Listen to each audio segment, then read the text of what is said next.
You know what I'm most surprised by? I'm What? surprised that they just don't allow J.J. Watt to just play football wrapped in the American flag.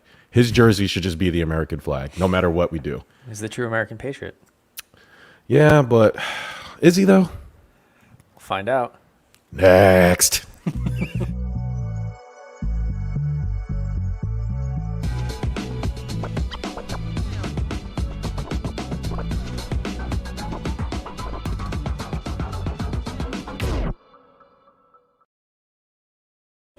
Sports. What's up, everybody? Welcome to another episode of Stuff About Sports.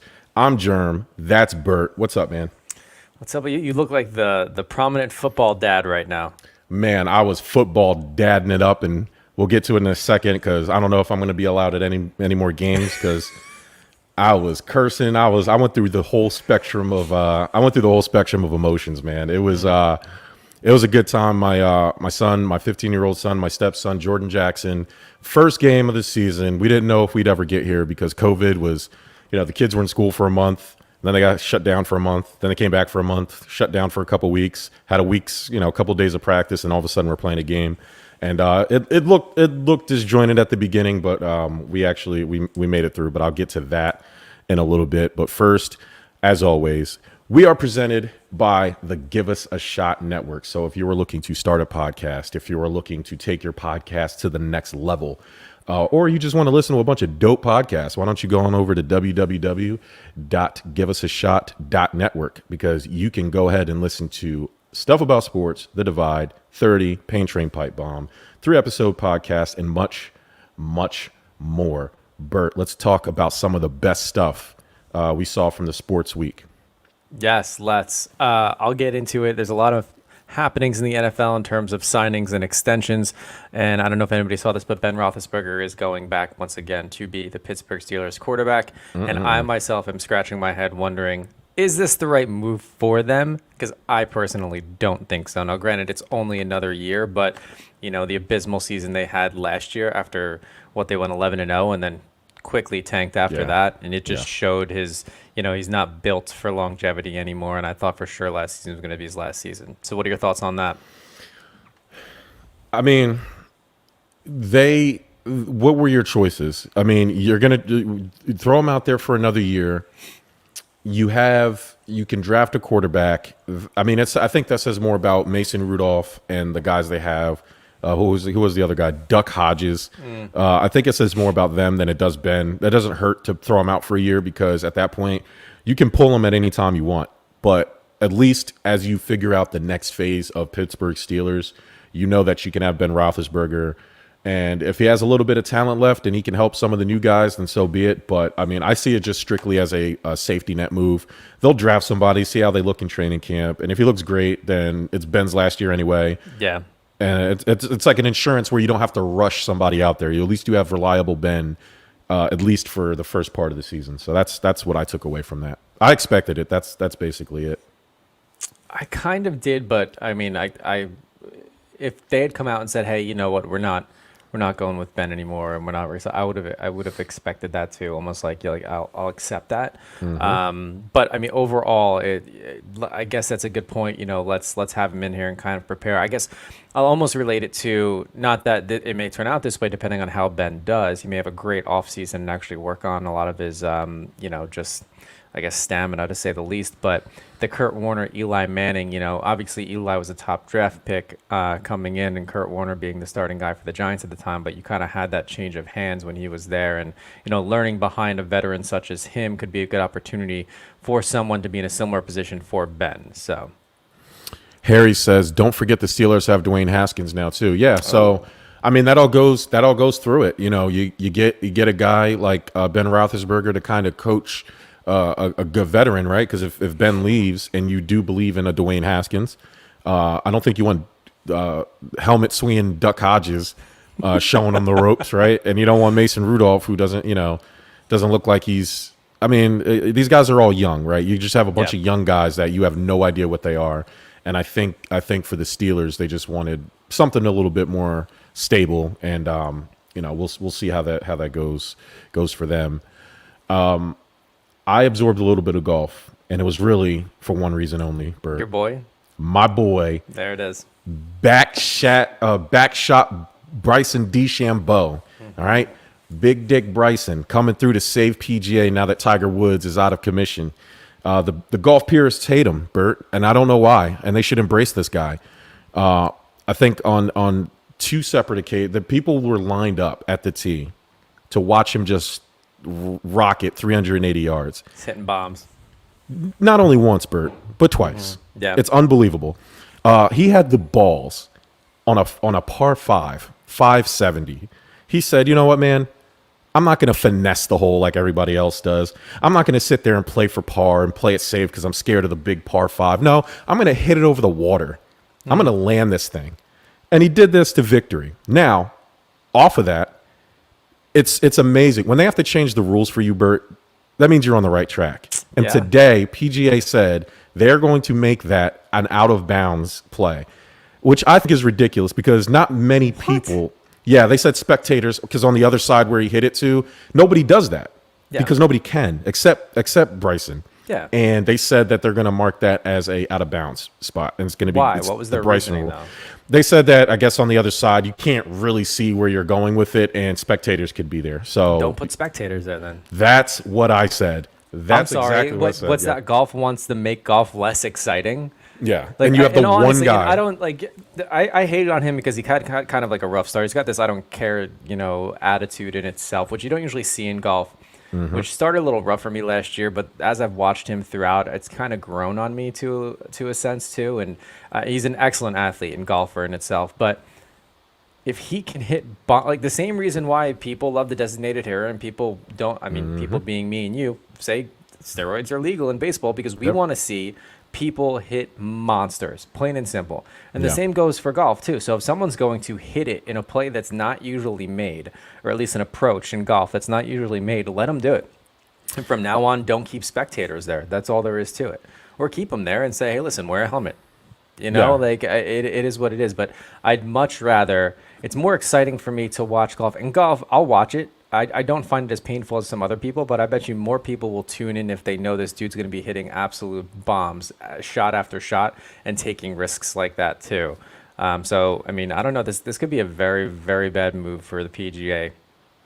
I watched it because Bryson was in it, and you're right. Like you have a sport that it's like the average age has to be like 60, and I bet you it's. Come I'm sure down it's here. a lot since I'm then, embellishing. I'm embellishing, but what I'm saying is yeah. Average viewer, perhaps. right. Yeah.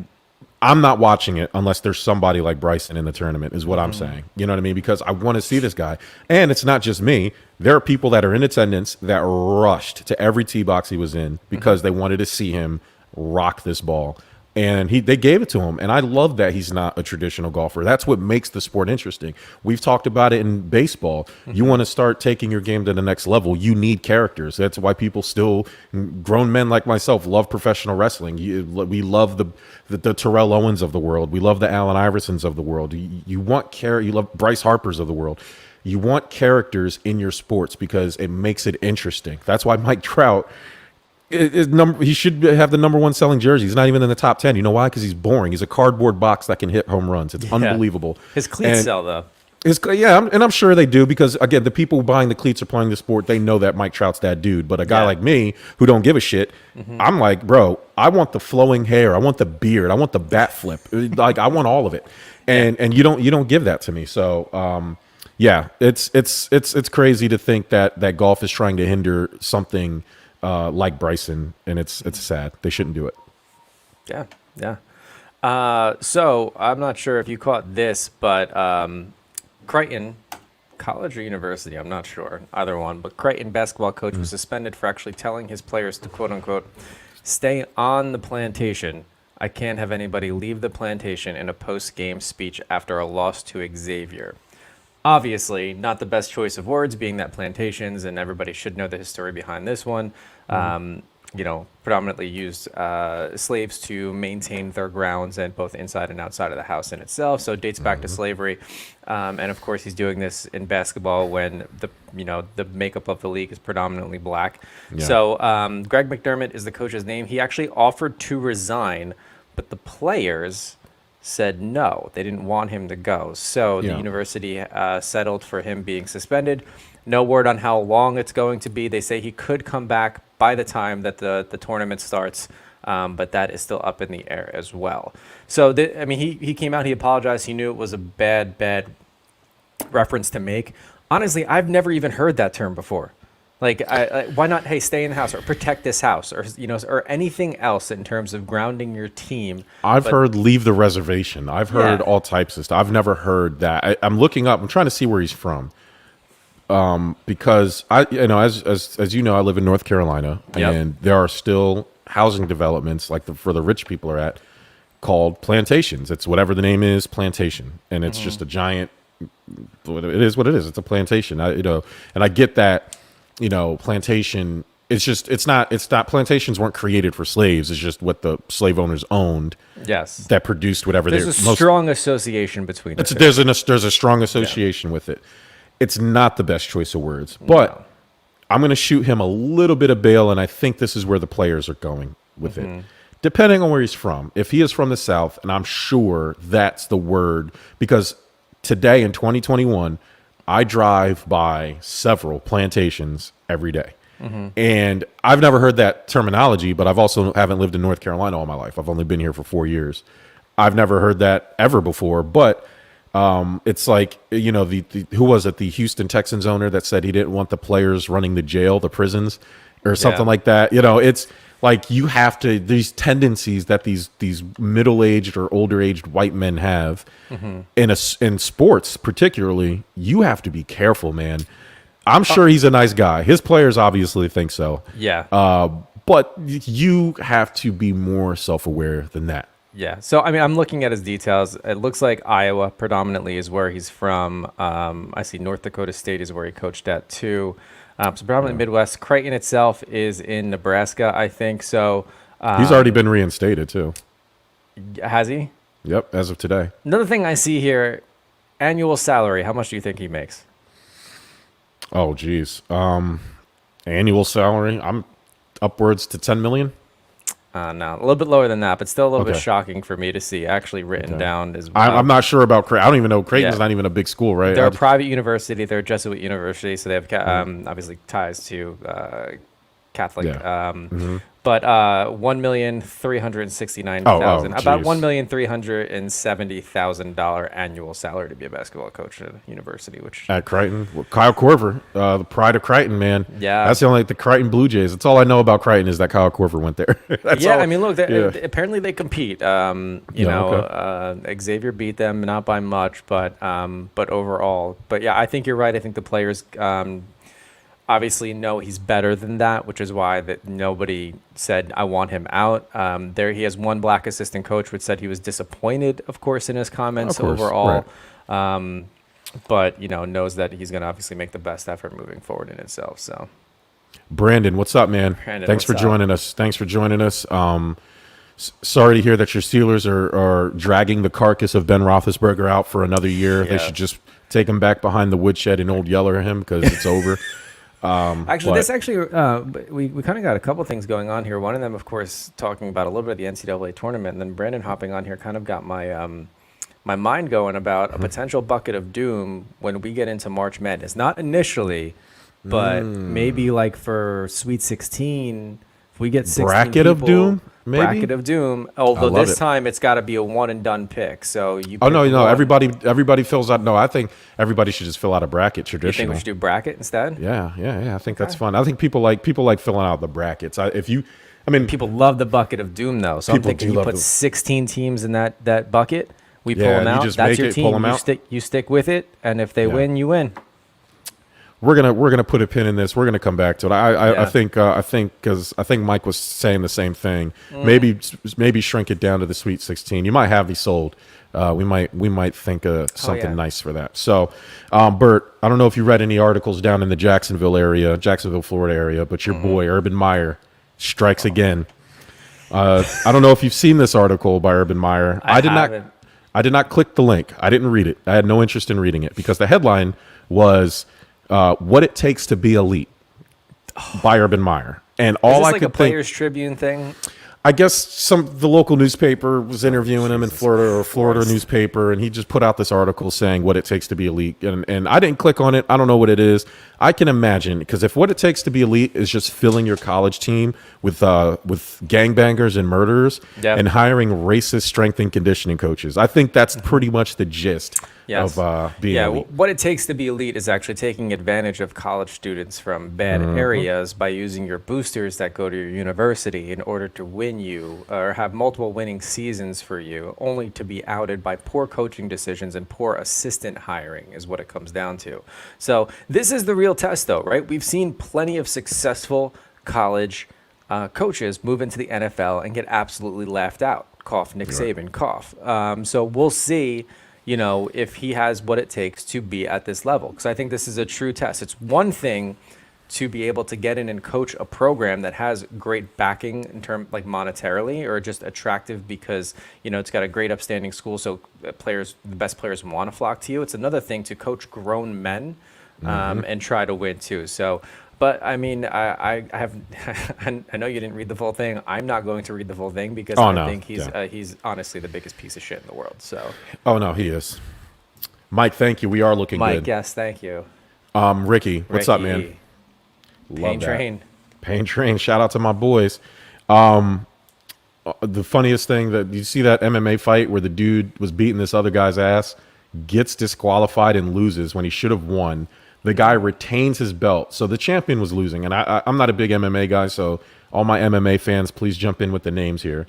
That's not the funny part. The funny part is, yes, retaining your title off of, because basically the guy, he knocked the dude down, and the ref was trying to get them to separate it. I guess there's certain times where you're not allowed to hit people with certain things. You can't knee a guy if he's getting ready to stand up, or if the ref is allowing him to stand up. The other fighter basically kneed him right in the head while the other guy was mid on his one knee standing up, and the ref disqualified him because I guess that's an illegal hit. And I was like, oh my God.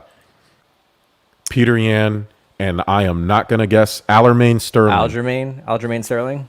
Oh, hey, cool. Yeah, so I'm guessing Peter Yan sounds like a guy who's going to knee somebody illegally, so I'm going to go with him. Peter knees Aljamain right in the side of the head, and Peter was going to win this fight. Was he out cold? No, I don't think he was out cold, because they showed him. He looked rattled though. He saw some stars. The funny thing is, Peter was probably going to win anyway. And I was watching this fight without any background on any two of these fighters. And so he wins. Now, that's not the funny part, winning on the technicality.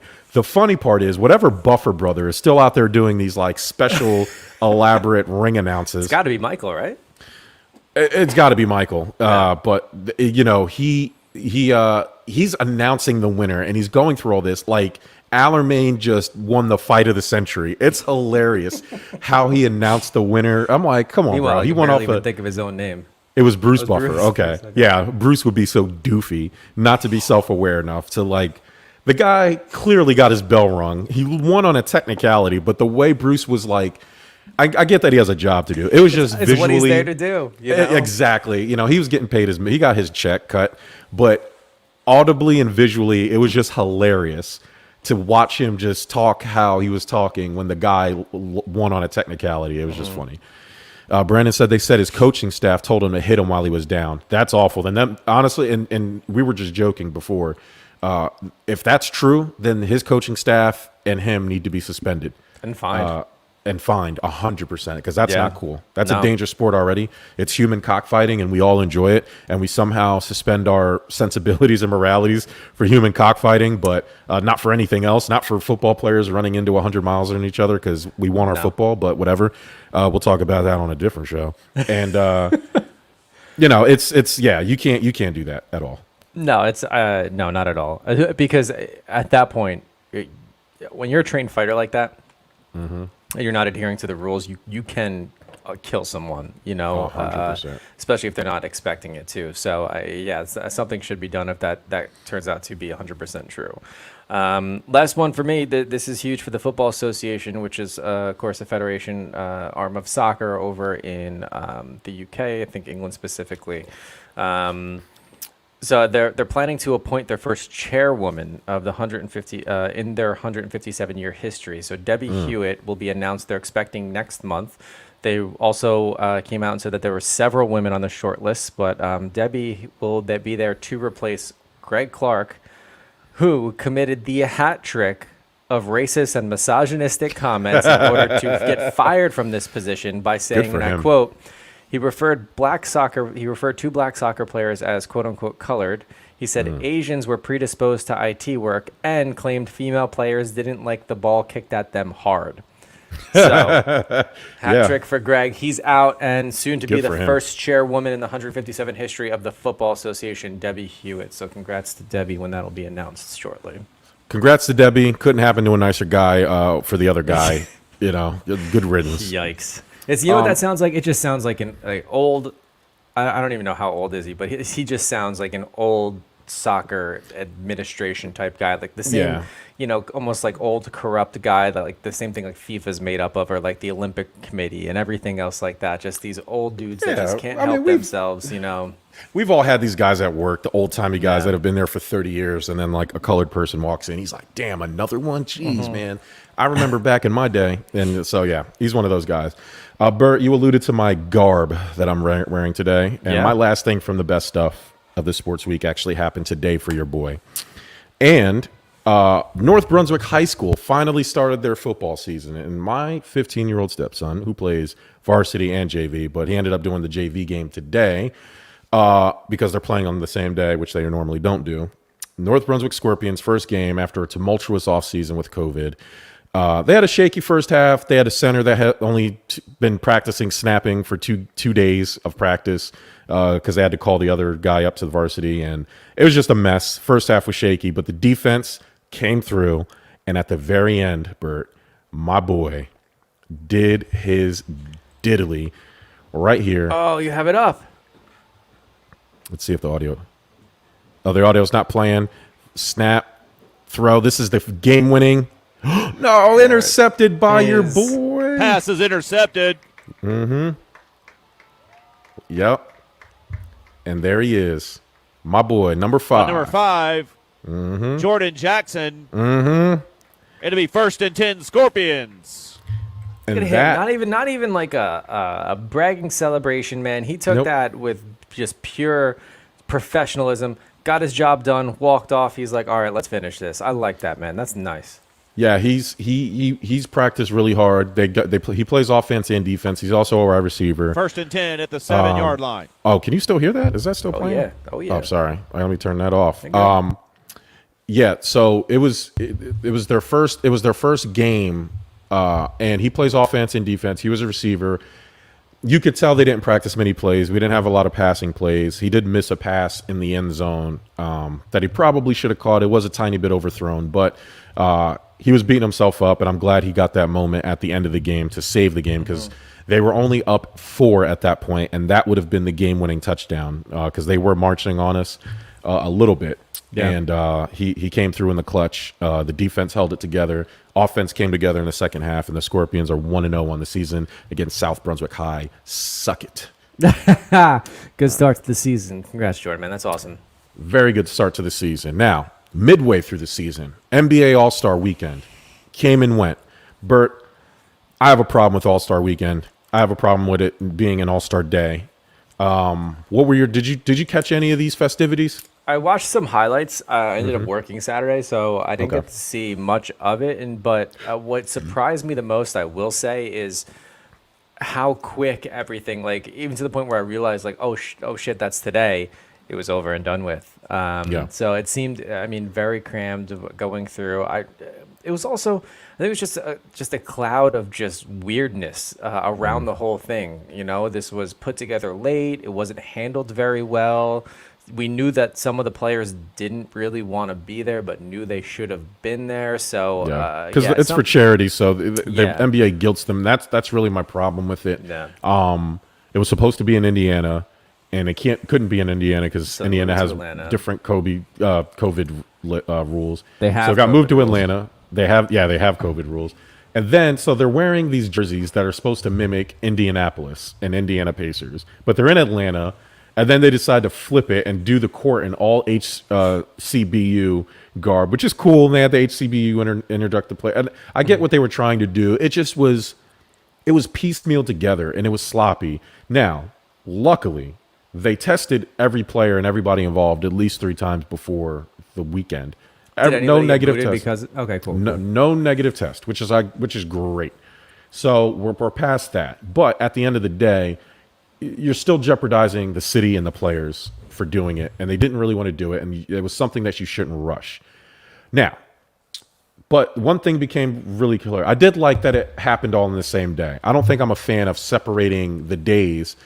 My only critique would be make it earlier then. You know, it started, I think the pre-show started at 5.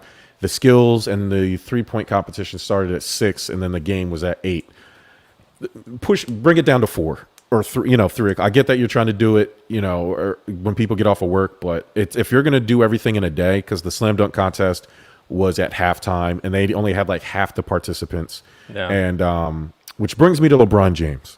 I was watching this thing, Bert. Yeah, and I watched Steph Curry win his 3-point contest. And as I was watching Steph Curry win it, I made the distinction, or not the discovery, I'm sorry, that LeBron James should be disqualified from entering the NBA Hall of Fame. And here's why. Kobe Bryant did the slam dunk contest, right? Michael Jordan did the slam dunk contest. Yeah. Right? These are the class that people, not me, not your boy, you people are putting him in. All you out there, all you LeBronists. How many slam dunk contests has LeBron been in? I'm guessing 0. 0. Wow. Steph Curry winning his second 3-point contest. He's done it 6 times, okay? 6. Now, if Steph Curry went out there and lost to like JaVale McGee, then it would look bad on him. But he doesn't let that scare him. Steph Curry has done it and lost, and you know what he did? He came back and played. LeBron will not do a slam dunk contest because he's terrified of losing. He can't lose to an Anthony Simmons, a bench player from the Portland Trail Blazers, which is a joke that he won the slam dunk contest. But LeBron James refuses to do this thing, and now it's too late.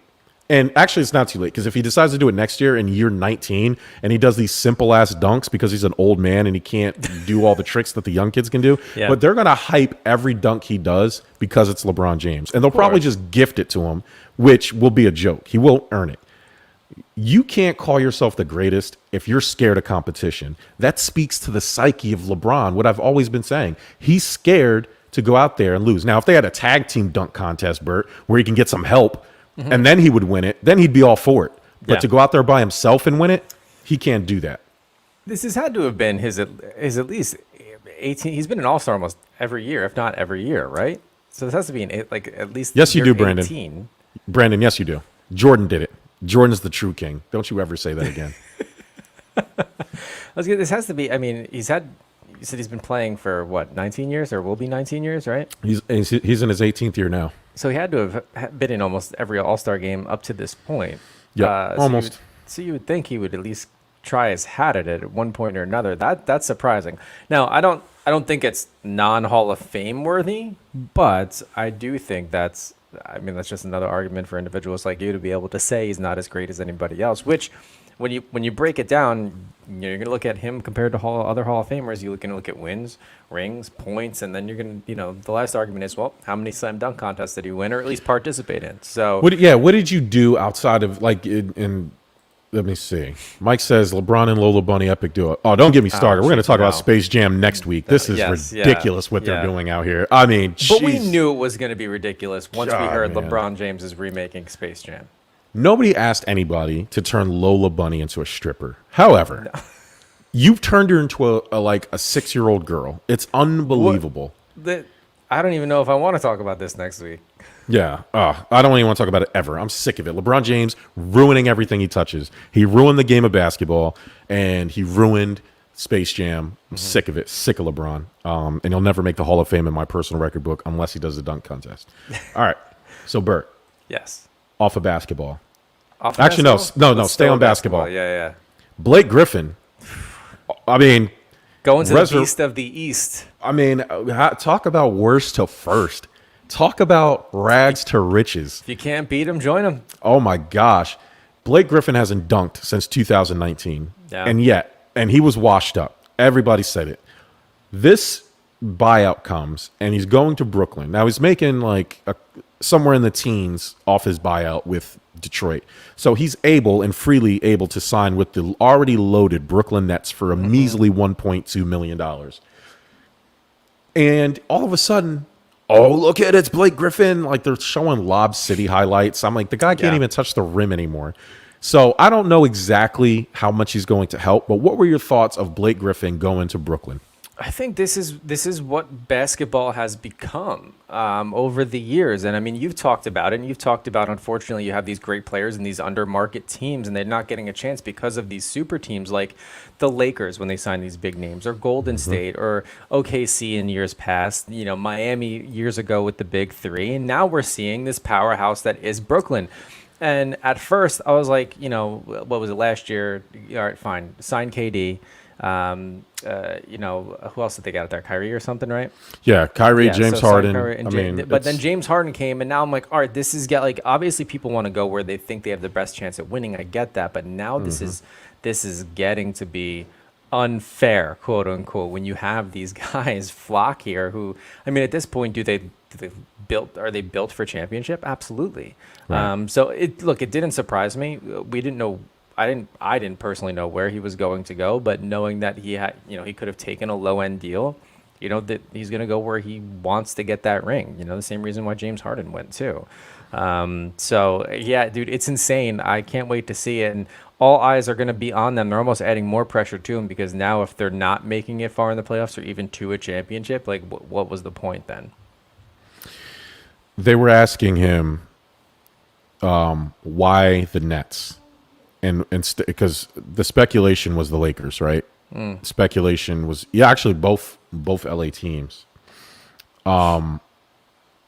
His answer was they needed a 4-man, and I didn't understand that.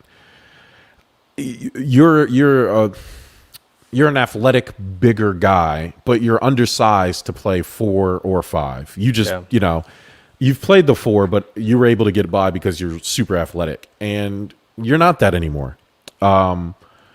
I think he chose Brooklyn because it's the easier path to the finals. The East is weaker than the West. Mm-hmm. You don't have any pressure in Brooklyn. There's a little bit of pressure in LA. There's a little bit in both LA teams because you don't have 3 stars on either LA team. You have Paul George and Kawhi Leonard on one side. Mm-hmm. You have LeBron James and Anthony Davis, who's hurt. So actually, you would be the 2 guy right now on the other side. And I would still say there's pressure on the Lakers though to repeat though. I'm saying for him. I'm saying for him to personally produce. He doesn't have to produce. Gotcha. He would have to produce at a higher level on one of those other LA teams, especially the Lakers, because Anthony Davis is going to be out another couple weeks. He doesn't have to do that in Brooklyn. KD is out right now, but he'll be back in like 2 weeks. James Harden and Kyrie Irving is doing all the scoring. He just has to get all the little garbage points. So. Shout out to him. He just made, and in the East, it's just an easier path. It's just an easier. There's a lesser tough. You have Brooklyn, you have Philly, and you have probably if you want to throw Milwaukee in there, and maybe Boston, and that's probably Boston, it. Maybe, yeah. And that's probably it for like real contenders. So. But out west you have the Suns, you have the Clippers, you have the Lakers, you have all these great teams, and it's I believe the 8th seed in the West would be the 4th seed in the East right now. It's ridiculous. Blake Griffin chose the better team for him, and it's less pressure, and it's in a good market, and good for him. He's I would make the same choice. So was it just a 1-year deal? Yes. Yeah. Yes. I believe so. I think it might have been. Let me see. I'll look it up real quick. I think it is just a 1-year deal I think it's just the rest of this season because he was bought out and then he'll be a free agent. At the end of next year. So this is it. This is his chance. If not, I doubt he gets picked up again. Right. Yeah, I don't see. Like, I'm sure a team will bring him because he's still. I don't think he moves the needle in terms of production for a team, but I do think he moves the needle for fans. So yes, Brandon. Devin Booker, which is amazing to me, has always people have always said that he should get out of Phoenix. And I think he also felt that because I remember a couple years ago, there was real rumblings that he was going to get traded. And then all of a sudden he signed a massive extension out of nowhere. And I think the money was just too good to turn down. The Phoenix Suns are actually in a good spot right now. Believe they're the third seed in the I'm going to look at the standings real quick, but there is a report coming out that Booker was going to demand a trade to New York. And I think that was because he was not voted an All-Star this year after the Suns, who are actually playing really well. They're the second seed in the West right now. There's Jazz are number 1, and the Suns are right there. They're 2 games better than the Lakers, who were the number 3 team. And it kind of came out of nowhere that came out. And I think it wasn't an accident. I think he was really frustrated that he wasn't named an All-Star. And he was only an All-Star because Anthony Davis got hurt. And then all of a sudden, something happened with COVID, and Devin Booker then couldn't play anyway. But the fact is, he should have been voted an All-Star, and he wasn't. And it's only because he plays in Phoenix, Bert. He plays in a bad market. Yeah, but you just said they're doing fairly well this year. So why would you request a trade? Like, why would you let ego get in the way of potential team success? Because he knows this is a fluke year. He knows Chris Paul's going to be leaving. Chris Paul's a major reason why they're winning. A fluke year is still a fluke year when you have your chance to go far, right? So ride that fluke year as long as you can. But when you've been on a perennial loser, as he's been, and he scored 71 points like 2 years ago in a game. He's a really good young player. He plays in Phoenix, though, Bert. He plays in the late market. He plays in a bad small city market team that doesn't win a lot of games. This year is a surprise. Like this is like nobody expected this out of Phoenix Suns. And I think not getting if he was a New York Knick, or if he was a Brooklyn Net, or if he was a Philadelphia 76er, or a Los Angeles whatever, he would have been an All-Star. Simple fact is he's not. Damian Lillard also had a taste of this. Damian Lillard just had to go, ultraviolet to even be recognized, and even he gets snubbed a lot. It's because he plays in Portland. Giannis is different because he's the MVP. He plays in the East where you can shine. Even though Milwaukee's a small market, the Greek Freak is also 7'6" and can dunk from the foul line in a game. Well, we watched him dribble 3 times in the length of the court. It's different with Devin Booker when you're a 6-foot shooting guard and that's it, and you play in Phoenix. So I don't know if he's going to get to the Knicks. I think this was just a frustration thing. But I do think he wants to go to a bigger market, and I do think Chris Paul leaving is going to be the catalyst to that. Because if the Phoenix Suns don't win in the next year or two, he's going to get traded. Yeah. It's not pretty. But yeah, that's all we have on Blake. Now, big dollars. Big dollars are being spent in Dallas, Bert. Oh, I forgot about the Dak topic. We may have to fly through this if we want to get to the top 5. Or Yeah, that's 5 fine. Most fun. Yeah. No, we're fine. We'll fly through it. There's not much to talk about, Bert. $75 million a year for Dak Prescott. Did they overpay for him? No, I don't think they overpaid. I mean, 4 years, and what free agency market has been, for quarterbacks and ones who have, like it or not, proven themselves, and he has. Granted, he's in the NFC East, but he has proven himself to be an above 500 quarterback, and putting up really big numbers, helping the team win, but also putting up individual numbers in itself. And he was on course to do the same this year, albeit with a terrible defense, and unfortunately had the injury. And honestly, this is what the Cowboys should have done last year. I think they were trying to see what he, that one last year did for him, and I think they got him at a relatively good price, and it's only for 4 years, right? We're not seeing a monstrous, 8 to 10 year deal right now. In itself. So I think the biggest part of this is how much he got guaranteed. So we're looking at 4 years, 160 million, 126 is guaranteed, and he got a 66 million sign-on bonus too. Ooh, boy. So he got paid. Yes. And he got paid a lot. So they front-loaded the contract completely. If he does start to suck after year 2, it is what it is. They'll kind of cut ties with no hard feelings on either end in itself. So they're certainly paying him for the now. So I think they have big expectations come next year. But I'm honestly, even as a Giant fan, I think this is great for Dak. And now I think the pressure is going to be on the rest of the team and the rest of the offense, namely Zeke, because he kind of had a downturn year last year, to see if they can actually get something done. So. It's a lot of money for what? How many playoff wins? Not even one, right? I don't even think he has one playoff win. Maybe one. Maybe one. Yeah. That's Dak Prescott, overrated. Let me tell you, I don't think he's overrated. I think that the Cowboys are mismanaging his talents. They did two things, Bert, that screwed them. With this signing on top of it, that kind of complicated it. Bert, you know I'm a big proponent that you never, ever pay skill players. And not only did the Cowboys do that once, Yeah. they did it twice. They did it with Ezekiel Elliott first and then Amari Cooper. And now you give all this money to Dak Prescott. You paid all that money to go 9-8 or whatever the new record's going to be with these extra games and the first round playoff exit. And because you're not going to have any money to pay anybody else. Now, maybe what you just said with Dak's, the way his contract's structured, they probably have a lot of people locked up so they can afford to pay him that guarantee and that $66 million sign-on bonus. And then maybe later in the next couple years, they'll be able to shore up some of them other, their offensive line primarily is what I'm talking about. Yeah. But you're also going to need defense. I mean, look at the Raiders. Raiders have a good offensive line. They have weapons on the offensive side of the football. They have a good quarterback. What they don't have is a defense. And they got ran through. And they should have been a lot better than they were. But at the end of the day, and we're seeing it with the Seattle Seahawks, and they're going through it because they lost all their defensive players. They paid Russell Wilson all that money, and now they have no money to pay anybody else, and now they're going to lose him. And now Russell Wilson wants out. Yeah.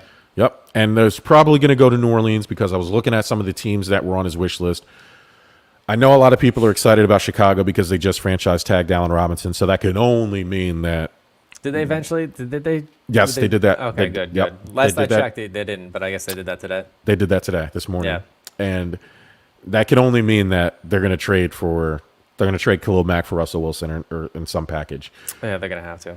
New Orleans has a lot of good players on that team on both sides of the ball. They could give up a bunch of good players and get Russell Wilson and still have a bunch of good players left over. So that will be an interesting landing They still spot. got Drew, though. That's the thing. And they've made it clear, like, he's Trade the him. guy. Hey, guess what, Drew? Thank you for your service. Either retire or we are going to throw you in this package and you will finish your career in Seattle. Oh, well. You know what I mean? Drew needs to stop playing these games. If he's going to be there, then let him know. But even if he is going to be there, I would just be like, listen, we're going to give you all this that we were going to give you, and we're going to toss in Drew Brees. Good luck. We want Russell Wilson, and we'll sign the checks, and that's what they should do. So, but Dak, this is just the way of the world, right? The money's going up. These quarterbacks, you don't have to do as much to earn the big money, and we've talked about that previously on this show. Just be good enough where they can't afford to lose you, and they will pay you the Brinks truck because the market will continue to go up. The only good news about this is I feel really good about my boy Josh Allen because now he's going to get super paid. Yeah, he should. And a lot of these younger guys, Justin Herbert, Joe Burrow. Herbert too, yeah. Joe Burrow on one knee is better than half the league. And did you see those new Bengal uniforms? Looking pretty nice, man. I'm indifferent about it, man. There's just something about if that is the new uniforms, and granted a leak could be anything, but I don't know. Granted the picture was just hanging on a hanger, so I think I need to see the full kit. You need to see it on the thing from top to bottom. But yeah, we don't know what the pants look like. I know they did say. I read that the guys, other than the helmet being the same, they said it's going to be a simpler design. I'm a fan of simplicity if it makes sense. If it does, if they're doing some like black pants or something like that, like black pants with some sort of like white stripe, that'd look cool. But yeah, we do once we get the official word, we'll do another jersey. Roger Goodell, hurry up with this 2 helmet rule that I read that you guys were going to go through because we need the Cincinnati Bengals all white Bengal helmet with the white jerseys. That would look sick. Color rush is just nothing but the white. That would be so dirty. I would love it. And my Buffalo Bills, we need our red helmets back so we can wear our 90s throwbacks. So hurry up with this 2 helmet rule. Bruce Arians let it slip last year when Tom Brady signed. That said that the NFL was going to change to a 2 helmet rule so they can wear their creamsicle uniforms, and I think he got in trouble for saying that because, but he said it like and nobody pried it from him. He said it in an interview when they changed their uniforms. He said we were trying to get the creamsicles as a throwback, but the NFL hasn't changed to the 2-helmet rule yet, but they will. And Change. Who cares? just change it. Who cares? It's fine. It's just carry an extra duffel bag of helmets. Who gives a shit? But And it's not going to surprise you. You No. could just say, hey, in like these weeks we're gonna wear these uniforms and have the helmets ready. That's all you got to do. Yeah, but speaking of the Bills, Mm-hmm. and as much as you want to see their red helmet in itself, the Bills are one of the teams that I have on fun teams to watch in the future. Yes. So, not we just are for doing the excitement of winning, but Yes. go ahead, you tee it up and I'll Yeah. We want to do another fun rankings. We did video games last week. If you have teams, now these are not who you think are the best teams. These are the teams that are most fun to watch. So if they have a bad record, so what? The Phoenix Suns would fall into that category. They were bad for a lot of years, but they were always fun to watch because Devin Booker was on that team. Now they have a good record, so it matches. But a team like that, a team that you're just like, man, I love these players. I just wish they were better. And we're projecting here. So let's say the next 5 years, who do you think will be the most fun team in sports? It was the Patriots for a long time, right? Because they were just winners. It was Lob City. Speaking of Blake Griffin earlier, they didn't do a lot of winning in the postseason, but everybody wanted to see Lob City. That's what we want from you. And so me and Bert have our 5, and if you have your 5, go ahead and give it to us. Bert, you want to start up? One of mine, I didn't really order them because me neither. It is what it is, but the Bills are on there. Why? Because yes, they are winning, and they showed last year with the offseason acquisitions they made that they're putting together and they're gelling completely as a team. And you don't make it to an AFC Championship game, without that happening, from coach all the way down to your special teams in itself. But overall, there's something about this resurgence of the Bills, and not just building off your fandom from so long, Jerm, but in itself, just watching them and basically in awe of, you got a young quarterback, you've got some great weapons at receivers. They're just fun to watch overall, and it's nice to see a new team in the mix after watching the Pats dominate that division year over year over year. So they made my list of the most fun teams to watch. So we have some comments here. And Harry agrees with you with the Bills. There we go. And I will say, yes, the Bills. Now, Harry he actually ranked his, and I'll get to his other ones, but he put number 1 this team. There we go. And that was on my list as well. The San Diego Padres are absolutely the future team of the MLB.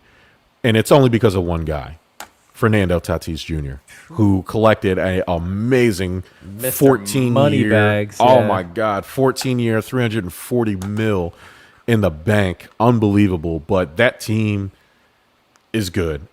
You got to solve some of their little pitching woes that kind of did them in the playoffs. But they have a bunch of young players led by Fernando Tatis, who could be the face of baseball. The Padres, they keep going on the trajectory they're on. It's kind of similar to the Bills, right? A market that, has some history, that has a long time of being irrelevant. And now all of a sudden they're in everybody's face, and it's like, whoa, where'd these guys come from? Similar to how the Buffalo Bills were. And so, shout out to the San Diego Padres. Yeah. Keeping within baseball, certainly a team to watch next year, and it is fun, albeit it's going to be fun to hate them. And I'm talking about the Houston Astros. Reason why yes. they're on my list as a team to watch, because they got a free pass last year, ladies and gentlemen. If you remember, last December, January, they came off hot with the cheating scandal. Their World Series run they had. Baseball, everybody in the sports world essentially hated them for being known cheaters. So they were going into the season that was supposed to be their walk of shame. But then coronavirus hit.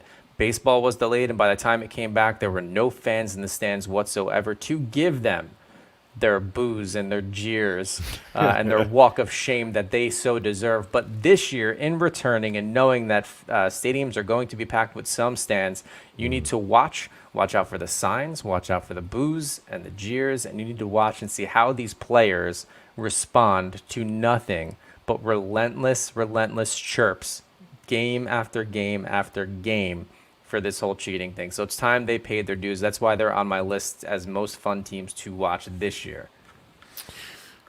Bert, I'm gonna be a homer here, and me and Harry think alike. This is why he watches the show. Now he has 2 of my 5 teams that I had on here, and so I'm just gonna give them to you both. Those New York Mets and those Los Angeles Chargers. I don't have the Mavericks on there because I think they're going to do a slight rebuild. And even though I do think Luka Doncic is the truth, and I think he's a top 3 player in the league. The Mets, Uncle Stevie, You've already seen it paying dividends already. The Mets look legit. That pitching rotation is nasty. We're putting points on the board now, finally. I know it's spring training, and I'm getting excited, but you have to look at that lineup, Bert, and even you as a New York Yankee fan have to be a little bit worried that the Mets are coming for your stuff. As far as the Los Angeles Chargers, Justin Herbert is a stud, man. I mean, that guy, that team, if they can figure out their running back situation a little bit more and their receivers are good and keep that defense the way they've been playing, and they got rid of their coach. They lost a bunch of these close games because Anthony Lynn I think he just wasn't used to winning and he didn't know what to do. And it was just kind of like one of those things where, like, you have this hot, heavy thing in your hand and you're doing everything you can to carefully place it down, and right before you land it, it's like, oh my God, and then you just fumble it. That's Anthony Lynn's coaching style, and it'll be interesting to see. But I do agree that they're going to be one of the fun teams. Yeah, the Chargers certainly made my list too. You know, for years and years and years, Phillip Rivers had prayed to make his football team better, and who would have thought that God answered his prayers after he left them, because Herbert is just a game changer overall, and certainly they're no pun intended, they're electrifying that region in football in itself, and they're going to be a huge team to watch. I think next season is going to be telling, especially for Herbert, see if he what he does his sophomore year. But overall, certainly a team to watch, and I'll agree with you about the Mets. And coming from my point of view, it's exciting to see another team in New York spend money. I really want to see if Met fans continue to run their mouth as if they've already won a championship, or if they get humbled, and take it from me, a Yankee fan, if they get humbled by the clear notion of just because you spend money on players doesn't mean you're going to get the hardware at the end of the season in itself. But nevertheless, let's see what Uncle Stevie has done for that organization and at least set some expectations throughout in itself. Keeping with baseball, I know they just won the World Series, but I'm keeping the LA Dodgers out there, and mainly because they're continuing to retain big hitters, but also sign great pitching too, especially with the addition of Trevor Bauer. So I still think they're going to be a fun team to watch overall. My last team, Bert, and this is interesting because they haven't played yet, and it is in your world of NHL hockey. Oh, yeah. Those Seattle Kraken, baby. Yes. Oh, my God. Inject the Kraken in my veins. We have to wait another year, I think. One more year, yeah. One more year. 23 season. Oh, my God. Just give it to me. Give it. I just want everything they're doing. If you go to their website, they have like this tremendous video. I pray to God that they're good, because everything they've done so far promoting this team, the merch is nasty. It's one of the best in the NHL. It's right up there with like the Golden Knights and the old Whalers throwback stuff, and the Calgary Flames. I mean, some of the best merch in sports, one of the best logos, the best colors. They're doing the right thing, and I think I think the Kraken, especially just being in Seattle in that market, is going to do wonders for the NHL. Actually, I think they start next year. I think they're going to hold the draft this summer for them, the expansion draft. And if I'm not mistaken, they'll start in the fall. So we don't have to wait long, folks. Yes, I'm ready. I'm going to a Kraken game. I don't care. Yeah, I'll be up. I'm going to Seattle. I'm going to go check them out. Dude, I'll go with you 100%. There's nothing more exciting than having a new team enter just to see what they're like. We got that not too long ago with Vegas. In their first season, they ended up going to the Stanley Cup, which is absolutely huge. And you don't see that because of the expansion draft. Right. And for those that don't know, basically what the expansion draft is franchises tag certain players as to who will be entering the draft, so who will be eligible. So you reserve players that are untouchable, essentially those that have, obviously long contracts, no trade clause, or anything else like that. But a lot of the guys that get tagged going into the expansion draft are guys that, I don't want to say are expendable, but they're low man on the totem pole in terms of skills and everything else. And, when you get guys that are either free agents and going there, or, tagged and make a team of it and make a run to the Stanley Cup like Vegas did, they've just shown that just because they're an expansion team doesn't mean that they're not going to play well. Fast forward to this coming fall. Certainly high expectations for the city of Seattle to actually have a great hockey team ahead of them, and I'm just excited because the more you grow the sport that I love, the better I want to see new faces, new jerseys, and overall new teams to compete with, and a new arena that I can go to and watch. Absolutely. Keeping it within. Oh, wait, hold on. Yes, Kaz. I am smoking crack. When the Carolina Canes when they did this reverse retro NHL thing, and I saw those old Hartford Whaler they're throwbacks, I went back and looked at some old Hartford Whalers clips, and I was like, man, that's a good-looking hockey team. They look like, when you look at like the Chicago White Sox, the Yankees, when you look at certain teams, when I see like the White Sox or the Yankees, I'm like, or the Phillies, I'm like, that's baseball, baby. When I look at the old Hartford Whalers with that big W with the fin coming out the middle, I'm thinking that's professional hockey, man. Same thing with the Red Wings. It's a damn shame the Red Wings suck now, but they dominated in all the 90s. But I look at the Red Wings when they play, even though how awful they are, and I'm like, man, that's a hockey team. And I feel the same way about the Whalers. So I did. The Whalers were, they were a team, and unfortunate, obviously what happened with them. And as long as Russia doesn't kill all hockey players, very Mike. funny, Mike. Mike. Hilarious. No. For those who don't know, we have a Russian spy on on Bert's New York Rangers, not a and he spy. ran away to Russia so his family could be safe, and he's never been heard or seen from again. And it's been weeks. So I don't think we ever brought it up on the show, but long story short, Artemi Panarin, who plays for the New York Rangers, obviously comes from Russia, plays in the NHL, has played in the NHL for a long time. He still has family in Russia, and throughout playing not only here in the U.S., but also when he was playing professionally in Russia, has criticized Vladimir Putin.